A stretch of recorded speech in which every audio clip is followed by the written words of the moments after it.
Hello, everybody. Hello. As I said, welcome today to the next mini masterclass.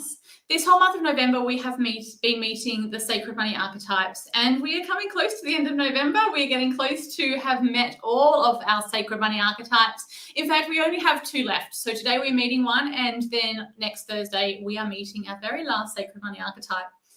The Sacred Money Archetypes have been presented in these mini masterclasses in no particular order. There is no hierarchy when it comes to the Sacred Money Archetypes.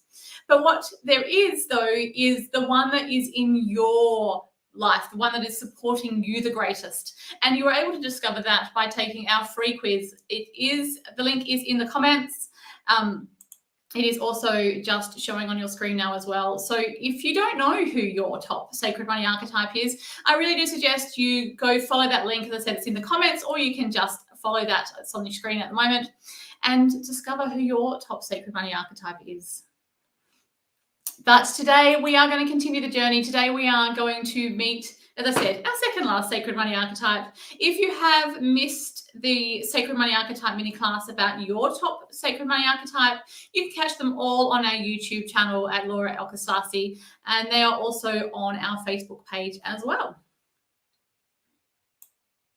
So, who's ready to begin? So before I jump in and talk to you all about our Sacred Money Archetype today, I just wanted to introduce myself in case we haven't met before. Hi, my name is Brooke Hunt. I'm a financial intuitive and a money mentor here at Laura Alchemist & Co. That's me sitting at the top in front of that glorious pool when I was on retreat.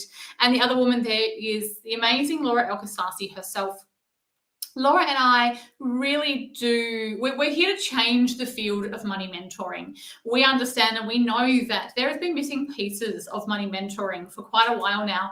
And the pillars that really do create that financial freedom that we are all seeking are the pillars of energy, strategy, and profitability. And often businesses, majority of the time, when businesses come to see us who we talk to and are our clients, when they first begin, they are missing one of those 3 pillars. So it is about creating and understanding where the deficit is and being able to build that up and bring that connection back in again to create that financial freedom. Because, hey, let's be honest, that's what we're all here for, right?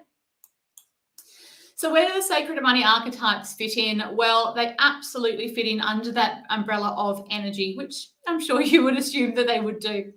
But working with the Sacred Money Archetypes really do show us how to thrive and create that success in business and in our personal life. The Sacred Money Archetypes it shows us the patterns that are occurring in our financial life. It shows us why we're making the decisions we are about money. And it also gives us a greater understanding of why we don't have the money we do, why we don't have the money we have, or why we spend the money we always get, or why we feel that resentment towards it. There's so many different aspects when it comes to the Sacred Money Archetypes and money. It is just like completely blowing open your money codes and understanding exactly why this is happening. After all, an archetype, as you may have heard me say before, is just a pattern of energy that repeats itself over and over. And these patterns of energy, these Sacred Money Archetypes, this archetypal energy, we see in clients over and over and over, these 8 archetypal energies, which has created the Sacred Money Archetype set we use as well throughout our work. So I am going to dive in and tell you all about our Sacred Money Archetype that we're meeting today. As I said, if you haven't met the Sacred Money Archetypes before, I'm going to give you a quick overview. Hopefully by now you would have followed the link or have an idea of who your top Sacred Money Archetype is, because as I said, the Sacred Money Archetypes is just one part of the work that we do here at Laura Alchemist & Co, but it is an essential part. Just like the strategy is an essential part, just like profitability is an essential part, all 3 need to be working together in unity and harmony to be able to create that wealth, that expansion. So let's go and see who we're meeting today. Maybe it's better if we do it this way. So these are our 8 Sacred Money Archetypes. We have the ruler, the maverick, the accumulator, the celebrity, the connector, and the nurturer, who we've all met so far in this month of November. Today we are meeting the alchemist, and on Thursday we have the romantic. So the alchemist is your inner idealist. So if you are the alchemist, I can't wait to tell you all about this archetype, because this is who we are learning about today in the mini masterclass. It is the alchemist. The alchemist is your inner idealist. And the alchemist is all about illuminating positive change. Illuminating that positive change. And I said, if you are the alchemist, you're possibly already resonating with that. Yes, that illuminating of the positive change that the alchemist is all about. So I want to tell you a few of the key areas about the alchemist. And again, if you're the alchemist, I'm sure you may be nodding away. This is a quite a generalization of the alchemist, the archetypal energy of the alchemist. When we do one-on-one work, we go deeper into personalizing it. So if you are the alchemist in some of these aspects, you're like, that's perfectly okay as well, because it is just an overview of this energy type. So our alchemist, they are our, like it said, that ideas, they are our ideas person. Yes, they love to transform through creation of ideas.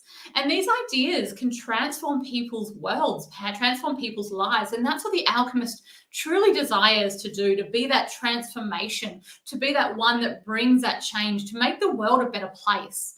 And they love to create, like ideas just flow to our glorious alchemist to be able to continually move and expand and uplift our world. And in all honesty, with the alchemist, if they could make that change without money, they probably would much prefer that as well. They can often get impatient or annoyed that they need to deal with that money aspect. The alchemist wants to make that change. They want to transform the world. And it's bloody annoying sometimes for our alchemists that they have to rely on money to do it often. Our alchemist is also altruistic. So in their business, it normally is that altruistic motivation for them to grow their business, for them to build their business. They are also powerful champions of others. And so they find it much easier to empower others and believe in themselves. They want to, as I said, make that change, create that new world. And really, they want to just support and love and help and uplift and make that change. And often that business they'll be the driving force of their business. Now, alchemist has a bit of a love-hate relationship with money, because they understand the importance of money. They understand the role it has and why they need to have money. But they also, they get quite, they'd rather not have to do it. They'd rather not have to deal with the money. They'd rather not have to rely on it. And you can often hear them, like if they're talking about money, you might hear that tone or the way they speak about it. They often will speak against money because they much rather not have to deal with it. They much rather not have to deal with it. They find it unfair, the distribution of money around the world, about how the ultra rich and then the majority of poor, they struggle with that distribution of money around the world. It's not fair within the alchemist's eyes. And the fact that they then have to, this love-hate relationship, they're they're not happy with money and the way it is in the world, and yet they've got to rely on it to make the change. So they really have this struggle with money. But saying that, they are still amazing at attracting money in unusual ways, our alchemists.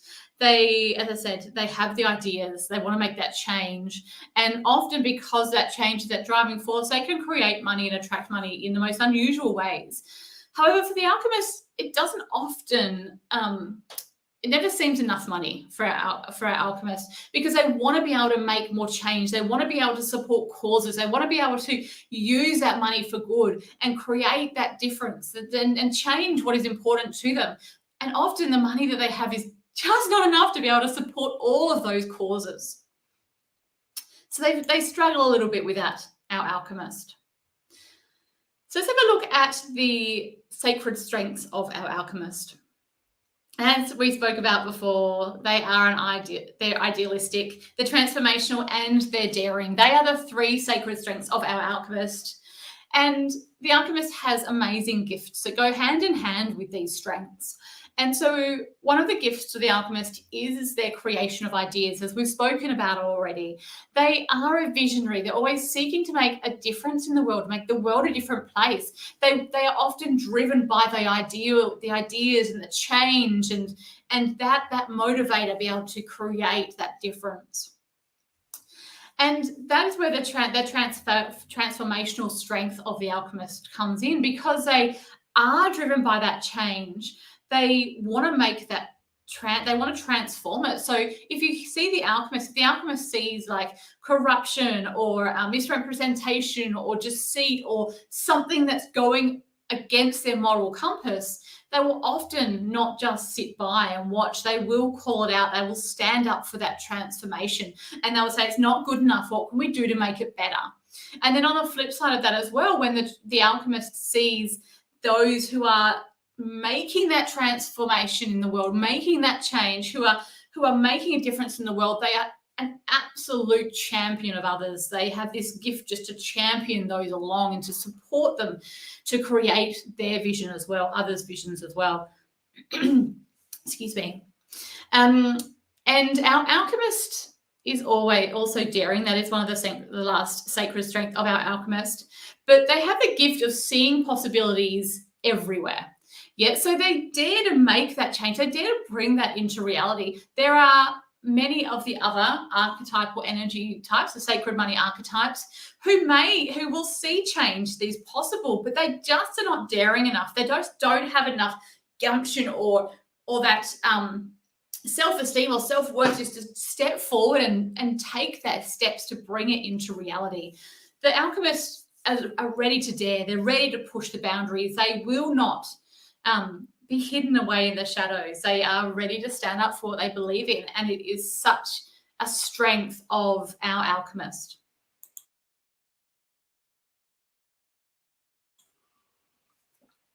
So now we've touched on the strengths and gifts of the alchemist, it is time for us to think about and talk about the challenges, because each of our archetypes have challenges.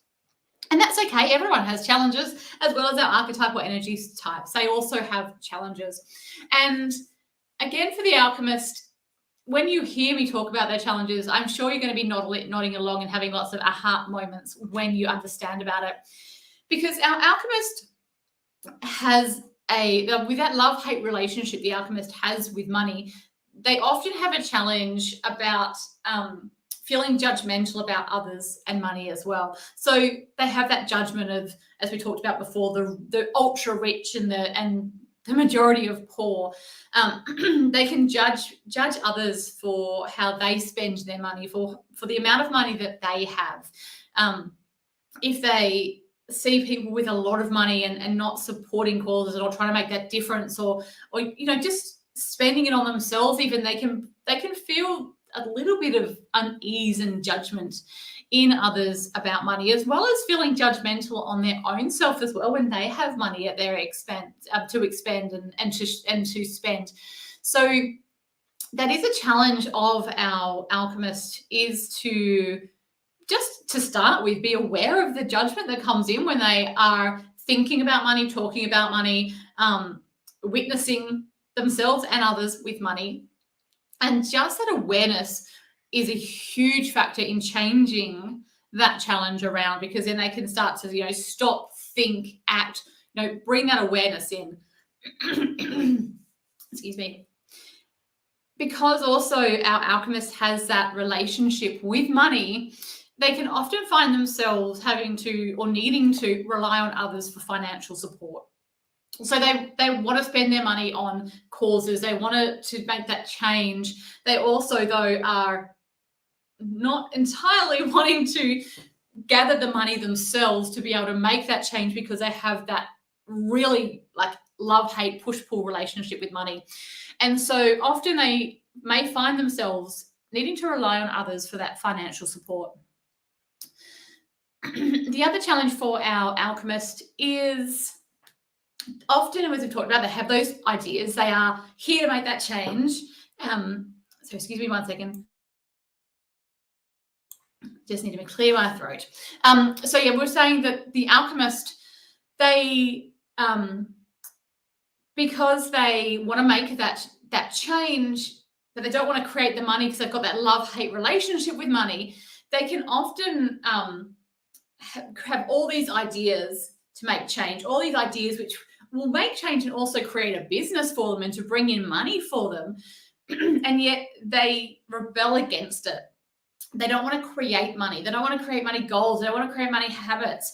They might discount their services. You'll find them if they are in business and they'll discount services to those in need, or they'll feel challenged in raising their prices. They don't want to raise their prices because then what happens to the people who can't afford it?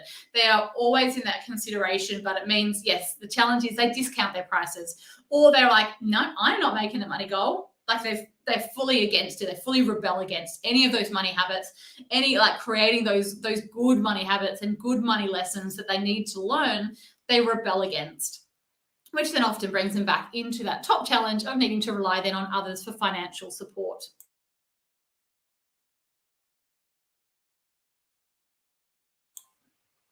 Each of our sacred money archetypes have a sacred money contract. And with each of our archetypes, one part of their sacred money contract, they're really comfortable with. It's easy for them. They have no problems at all in receiving the sacred money contract. And there's always one part of it which is a challenge for them. It doesn't feel fluid, it is uneasy. So for our Alchemist, their sacred money contract is to transform ideas into financial success. And from what I've already told you of the Alchemist, I'm sure you know which part of that is the challenge for our Alchemist. And it absolutely is that turning it into financial success. They are absolutely able to transform ideas or create ideas, bring that change, but to then use that change they want to create and bring it in line with their financial success. That is the challenge of our Alchemist. And that is their sacred money contract. That is the contract they're here to be able to really embrace and to bring into their life. So if you're a sacred money archetype and Alchemist is your top sacred money archetype, this is your sacred money contract. This is what you're being called to take on. This is what you're being called to really bring in and live and embody. So if that's already feeling uncomfortable, I've got to say I'm good. I'm glad. Because it is meant to push the boundaries. It is meant to push the buttons. And if you're already starting to rebel, just stick around. Stick around and let's just keep on pushing those boundaries slightly. This is where the gold is with the sacred money archetypes. As I said, they show us how to thrive in business, how to thrive in our personal life. And this money contract is all part of an aspect of how you can do that. So as our Alchemist, how do you create the sacred money alignment? Because again, that's what we're here for. Yes, we're here for that financial freedom. We want to create that difference, and especially the Alchemist, they want to make that difference.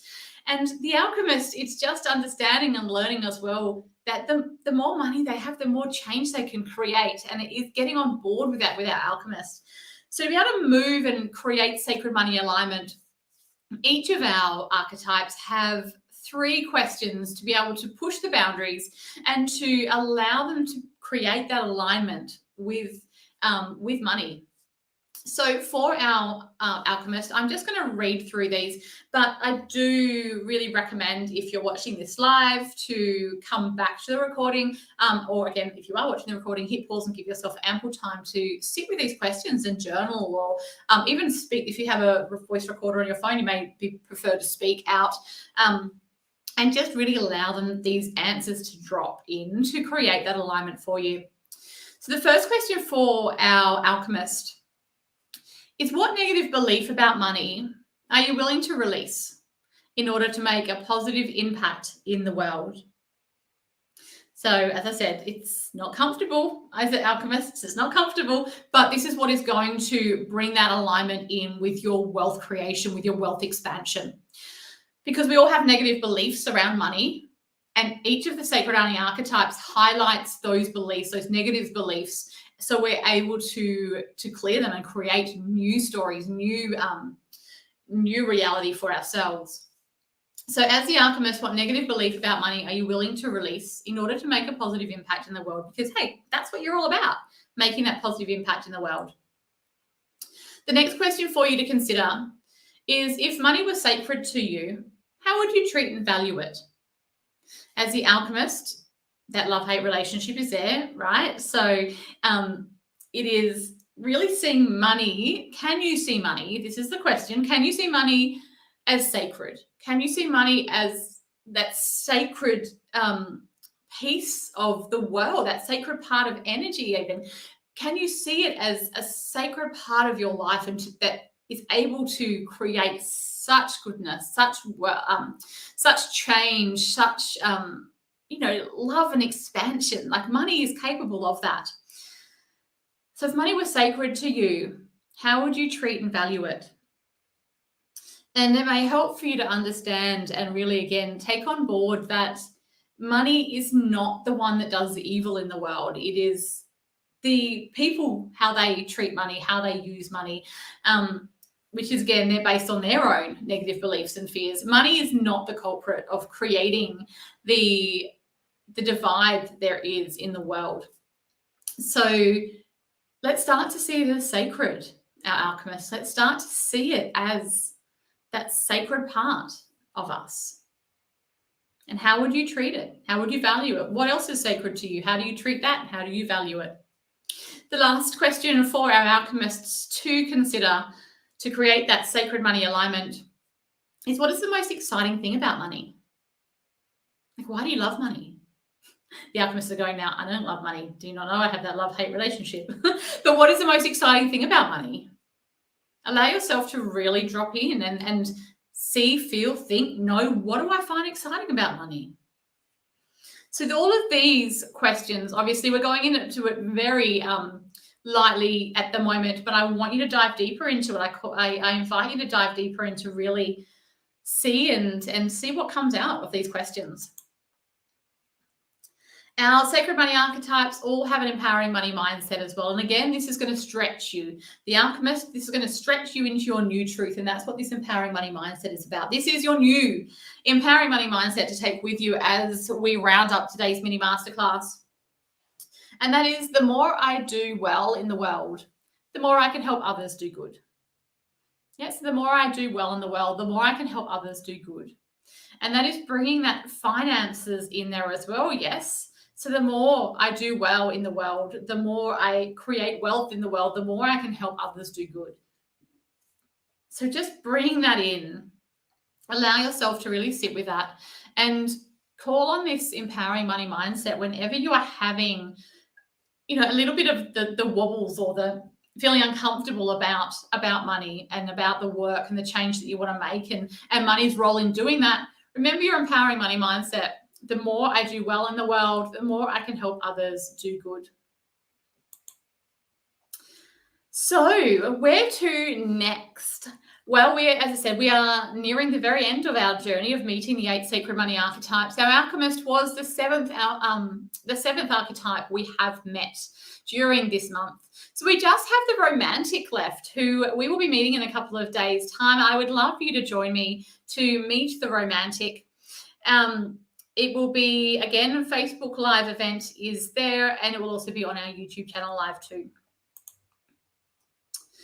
You can also come and join the wait list. So we have got a multitude of little programs, self-study programs coming out, each on your particular Sacred Money Archetype, which is going to take you deeper. It's going to show you how to thrive in business, how to thrive in your personal life, how to unmask and dig deep and excavate the fears that are being held within you and the archetypal energy, the Sacred Money archetypal energy that will help you to be able to clear those and create that expansion in wealth.